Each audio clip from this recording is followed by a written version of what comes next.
कांग्रेस सरकार के लिए है। मैं इसके लिए माननीय मुख्यमंत्री जी को बधाई देता हूं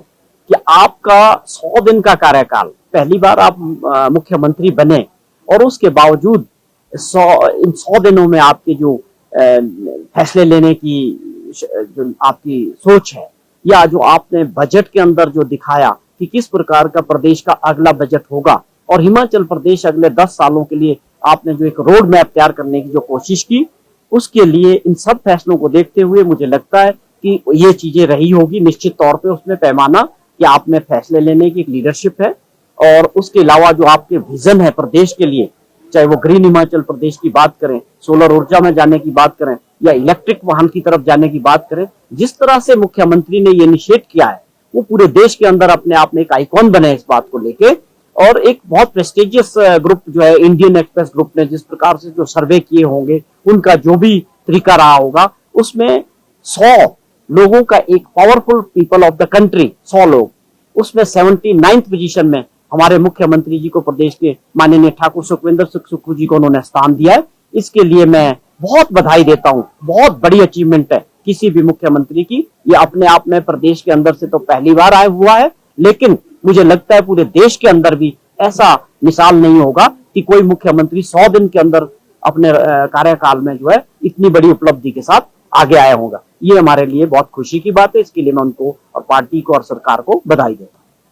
हूँ। समझी हुई ये योजना है कि एक उभरते जो सबसे बड़े पार्टी के सबसे बड़े ताकतवर नेता राहुल गांधी जी है, उनको घेरने का प्रयास, ये तानाशाह सरकार जो भारत सरकार में है उनकी नीतियों के परिणाम स्वरूप जिस प्रकार से एक मानहानि के केस में आपने और हमने कभी नहीं सुना कि किसी को इस प्रकार की सजा हुई हो, और केस भी गुजरात के अंदर चलता है और सजा की जाती है, और उसके विद इन नो टाइम उनकी सदस्यता जो है वो खारिज की जाती है as a member of Lok Sabha. उसमें बहुत तेजी दिखाई गई, और उसके बाद विद इन 2 डेज उनको जो है आदेश मिलता है लोकसभा से कि आपका जो है घर खाली करने का आदेश जो है राहुल गांधी जी को दिया गया। ये सारी बातें इस प्रकार से हैं कि हम इसको भारत जोड़ो यात्रा के दौरान जो जन समर्थन मिला और सरकार के खिलाफ जो रोष लोगों में दिखा, उसके बाद सबसे बड़ा एक और अहम मुद्दा इसमें है, जिस प्रकार से परिस्थितियां देश के अंदर अदानी मामले में बनी हैं, और उनको लेके राहुल गांधी जी ने पार्लियामेंट के अंदर जो सवाल किए, जो सवाल पूछे, उसका जवाब ना देना पड़े राहुल गांधी जी को, इसलिए उन्होंने जो है सदस्यता खारिज कराई गई है। सरकार का इसमें पूरा हाथ है। इसको इस तरह से लेना कि न्यायालय का काम हुआ है। प्रदेश की और देश की जनता अच्छी तरह से समझती है कि इसके पीछे कौन लोग है, कौन सी ताकत है, क्यों ये फैसले हो रहे हैं। राहुल गांधी जी को रोकने का काम लोकतंत्र में, और लोकसभा के अंदर जो प्रश्न उन्होंने पूछे अदानी को लेके कि 20,000 करोड़ रुपया जो है ये किसका है, कहां से आया, और बहुत बड़े सवाल थे कि जिस प्रकार से अदानी मामले में देश के अंदर लाखों करोड़ रुपया लोगों का, बैंकों का, LIC का और लोगों का, इन्वेस्टर्स का डूबा, तो उसको जानने का अधिकार विपक्ष के नेता के नाते राहुल गांधी जी के जो सवाल थे उनसे बचने का ये पूरा प्रयास सरकार का था। ये सीधे तौर पे जो है राहुल गांधी जी की आवाज दबाने का जो प्रयास सरकार ने किया है, इसके परिणाम लोकतंत्र में भयानक होंगे। राहुल गांधी जी दबने वाले नहीं है। उन्होंने साफ कहा है, ना मैं डरने वाला हूं, मैं इस लड़ाई को लड़ूंगा। कांग्रेस का पूरे देश का कार्यकर्ता और आम जन इस वक्त इस लड़ाई में राहुल गांधी जी के साथ खड़े नजर आते हैं, और ये लोकतंत्र को दबाने की और तानाशाह सरकार का जो प्रयास है, मैं समझता हूं आने वाले 2024 के चुनाव में देश की जनता इसका पूरी तरह से जवाब देगी। जनता के बीच जा रहे हैं। अगर आप लोगों ने पिछली बार 5 सालों में प्रदेश की जनता का, खास तौर पे शिमला म्युनिसिपल कॉर्पोरेशन में जो भाजपा की थी, पहली बार बनी थी, पूरी तरह से निराशाजनक रहा। विकास की दृष्टि से लोगों के, शिमला के म्युनिसिपल कॉर्पोरेशन एरिया के जो लोग थे उनकी समस्याएं बढ़ी, और ये पूरा समय 5 साल का जो भाजपा का रहा कार्यकाल बड़ा निराशाजनक रहा। वो आपस में इतना ग्रुपिज्म था कि उसी में लड़ते रहे, मेयर डिप्टी मेयर करके 5 साल गुजर गए, लेकिन जो वादे किए थे लोगों से, शिमला की जनता से, वो पूरे नहीं हुए। तो इस तरह से एक बहुत बड़ा रोष शिमला में जो है पिछले भाजपा का जो लोग थे उनके खिलाफ कॉर्पोरेशन में है। तो हम चाहते हैं कि नए तरीके से जल्दी चुनाव हो। शिमला की नगर निगम में जो रहने वाले लोग हैं उनको मौका मिले कि वो अपनी मर्जी से दोबारा से काउंसलर चुने, और जो कांग्रेस की सरकार आई है, जो रुका हुआ विकास था शिमला का, उसको हम दोबारा से पटरी पे ला सके, और शिमला के लोगों की जो पानी को लेके और बहुत सारे मुद्दे थे, स्मार्ट सिटी में जिस प्रकार से पैसों की बर्बादी हुई और सीवर सिस्टम आगे नहीं बढ़े, तो ये शिमला में जो लोग रह रहे उनकी समस्याएं बढ़ी पिछले 5 सालों में।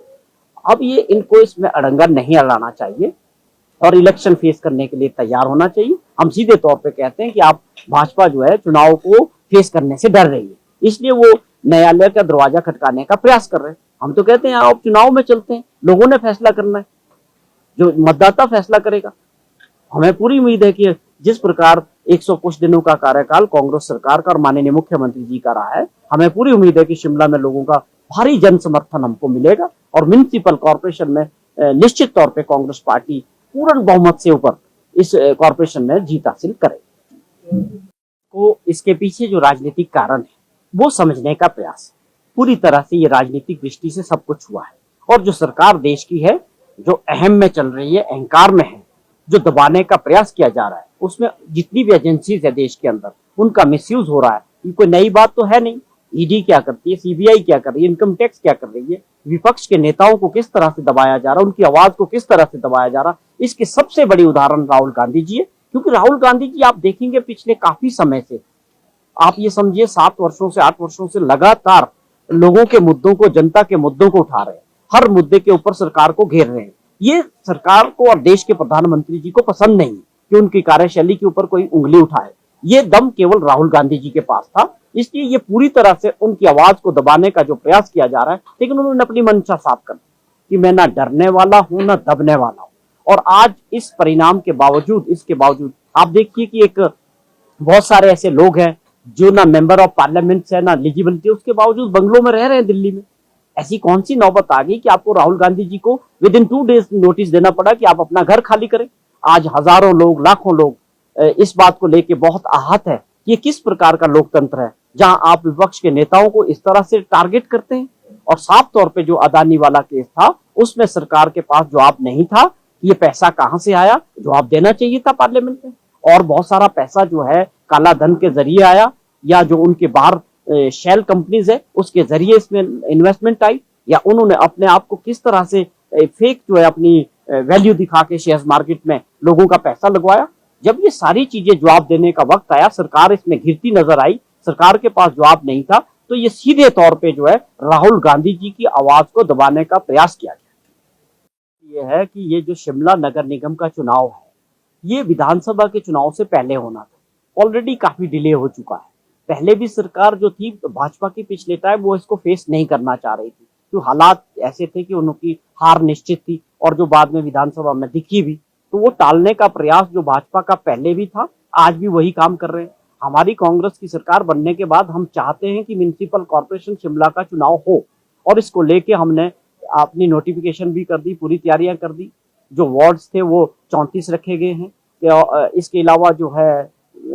डिलिमिटेशन का जो प्रोसेस था उसको खत्म करके जो पुराने पैटर्न पे थे, सरकार ने इसको आगे बढ़ाया, और आज हम चाहते हैं कि जल्दी से जल्दी नोटिफिकेशन हो और इसका चुनाव हो, लोगों को मौका मिले कि म्युनिसिपल कॉर्पोरेशन भी चुने हुए लोगों की हो। लेकिन भाजपा का सोच आज भी वही है कि दोबारा से वो कोर्ट में जा रहे हैं। किन कारणों को लेके जाते हैं, हर बार कोर्ट में जाने का प्रयास करके पूरी तरह से इस चुनाव को डिले करने का प्रयास कर रहे हैं। लेकिन हम चाहते हैं कि ये चुनाव समय से हो और नगर निगम जो है चुने हुए लोगों की बने।